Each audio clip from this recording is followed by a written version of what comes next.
Nvidia's CEO said something today that's being reported as good news, and I want to push back on that framing before it spreads any further. Jensen Huang said the build-out of AI data centers could be the largest infrastructure project in human history.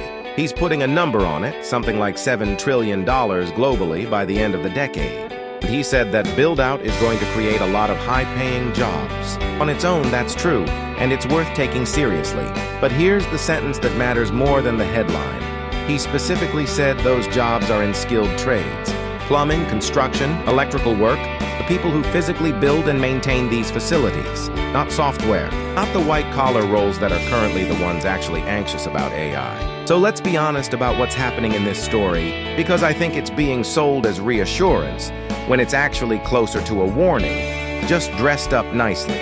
Picture two groups right now. Group 1. Corporate employees, largely white-collar, in roles like coordination, junior analysis, customer support, entry-level knowledge work.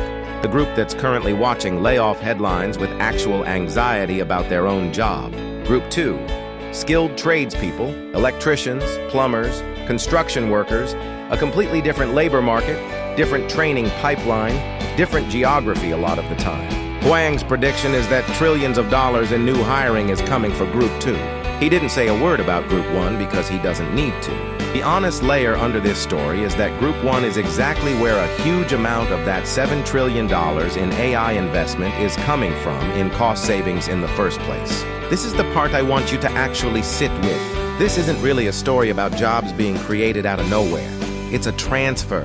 Capital that used to pay white-collar salaries is being redirected into building physical infrastructure that requires an entirely different workforce. If you're a software engineer or a mid-level analyst hoping this headline means AI is actually good for jobs, don't worry. It isn't good news for you specifically. It's good news for a completely different set of people, funded partly by the exact anxiety you're feeling. And I think this matters because of who's saying it. Jensen Huang runs the company that benefits the most, by an enormous margin, from AI capital spending going up.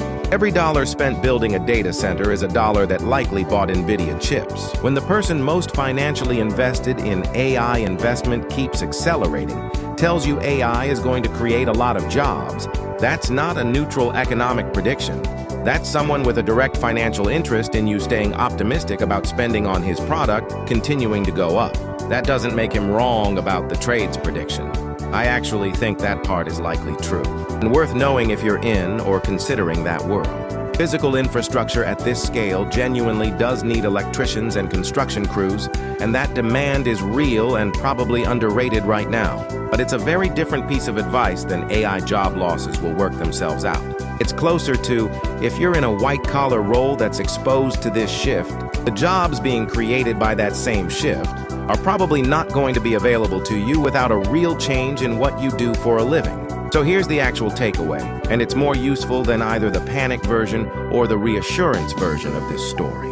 If you're in skilled trades, this is a legitimate, well-funded growth wave headed your way over the next several years, worth paying attention to regardless of what industry you're currently in. And if you're in a white-collar role that's feeling this pressure, don't let a headline like this talk you into thinking the problem is solving itself.